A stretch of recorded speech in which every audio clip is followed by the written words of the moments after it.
ସେଦିନ ପୂର୍ଣ୍ଣିମାର ରାତି ଥିଲା, ହେଲେ ଚନ୍ଦ୍ରର ଆଲୋକ ନଥିଲା। ଚାରିଆଡ଼େ ଅନ୍ଧକାରମୟ। ଆକାଶରେ ତାରାମାନେ ଲୁଚି ଯାଇଥିଲେ କଳାହାଣ୍ଡିଆ ମେଘଚ୍ଛିନ୍ନ ବାଦଲ ତଳେ। ରାତିର ପାଖାପାଖି ପ୍ରଥମ ପହର ହେବ। ଝିପି ଝିପି ବର୍ଷା, ଶୀତୁଆ ପବନ ସହିତ ଘଡ଼ଘଡ଼ି ବିଜୁଳିରେ ଦଶ ଦିଗ ଫାଟି ପଡ଼ୁଥିଲା। ସେଇ ଟିପି ଟିପି ବର୍ଷା ରାତିରେ ଝିଅଟି ସାଇକେଲରେ ମାଡ଼ି ଚାଲିଛି ଘର ଅଭିମୁଖେ। ହୁଏତ କୌଣସି କାର୍ଯ୍ୟ ପାଇଁ ବିଳମ୍ବିତ ହୋଇଯାଇଛି। ଦୈବର ବି ବିଡ଼ମ୍ବନା। ହଠାତ୍ ଝିଅଟିର ସାଇକେଲ ଖରାପ ହୋଇଗଲା। ସବୁଆଡ଼େ ଦୋକାନ ବଜାର ବନ୍ଦ ହୋଇସାରିଛି। ବର୍ଷା କାରଣରୁ ଲୋକମାନଙ୍କର ଆତଯାତ ଏତେ ନଥିଲା। ବର୍ଷା ବି ଝିପିଝିପିରୁ ମୂଷଳ ଧାରରେ ପରିଣତ ହୋଇଗଲାଣି। ଭୟରେ ଝିଅଟିର ଆଖି ଦୁଇଟା ଥରୁଥିଲା। ସାଇକେଲ ଧରି ଓଦା ସରସର ଝିଅଟି ଦ୍ରୁତ ଗତିରେ ଚାଲିଛି। କିଛି ବାଟ ଅତିକ୍ରମ କଲା ପରେ ତାକୁ ଲାଗିଲା ତା ପଛରେ କିଏ ଆସୁଛି। ଛାତିକୁ ଦମ୍ଭ କରି ସାହସର ସହିତ ପଛକୁ ଦେଖେ ତ ମଦ୍ୟପ ଯୁବକ ଦୁଇଜଣ ତା ପିଛା କରିଛନ୍ତି। କ'ଣ କରିବ, କ'ଣ କରିବ?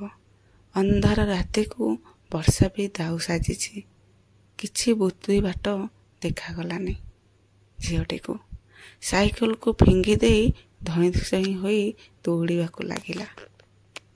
ତା ପଛେ ପଛେ ମଦ୍ୟପ ଦୁଇଜଣ ଯୁବକ ମଦ ନିଶା କାମନାରେ ଗୋଡ଼ାଉଥିଲେ।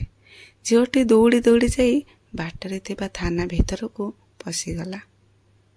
ମଦ୍ୟପ ଯୁବକ ଥାନାକୁ ଦେଖି ଆଉ କିଛି ଉପାୟ ନାହିଁ କହିକି ପଳାଇଗଲେ। ଝିଅଟି ଥାନା ବାବୁମାନଙ୍କୁ ଦେଖି ଦୀର୍ଘ ନିଶ୍ୱାସ ନେଲା। ଓହୋ, ଜୀବନ ଇଜ୍ଜତ ବଞ୍ଚିଗଲା। ଥାନା ବଡ଼ବାବୁଙ୍କ ପାଖକୁ ଧାଇଁଗଲା। ସାର୍, ମୋତେ ବଞ୍ଚାନ୍ତୁ। ଦୁଇଜଣ ମଦ୍ୟପ ଯୁବକ ମୋ ପିଛା କରିଛନ୍ତି। ହେଲେ ଥାନା ବାବୁମାନେ ବଞ୍ଚେଇବେ କ'ଣ? ସେଠାରେ ବି ମଦ ମାଂସର ଖଟି ଚାଲିଥିଲା। ଓଦା ସରସର ଝିଅଟିକୁ ଦେଖି ଥାନା ବାବୁମାନେ ରାକ୍ଷସ ପାଲଟି ଗଲେ। ବଡ଼ବାବୁ ଝିଅର ନିକଟତର ହେବା ମାତ୍ରେ ଝିଅଟି ଶକ୍ତ ଚାପୁଡ଼ା ମାରି ଜୋରରେ ଧକ୍କା ଦେଇ ପ୍ରାଣ ବିକଳରେ ଦୌଡ଼ି ପଳାଇଲା। କିଛି ବାଟ ଯାଇ ଗୋଟେ ଭଙ୍ଗା ଘର କାନ୍ଥ ଆଢ଼ୁଆଳରେ ଲୁଚିକି ଠିଆ ହୋଇଛି। ଠିକ୍ ସେତିକି ବେଳେ ଗାଡ଼ିର ଶବ୍ଦ ଝିଅଟି ଶୁଣିଲା।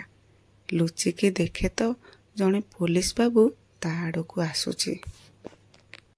ଏ ରାକ୍ଷସ ବାବୁଙ୍କ ହାତରେ ଜୀବନ ଯିବା ଅପେକ୍ଷା ଭଲ ହୋଇଥାନ୍ତା ସେ ମଦ୍ୟପ ଯୁବକ ହାତରେ ମୋ ଜୀବନ ଯାଇଥାନ୍ତା।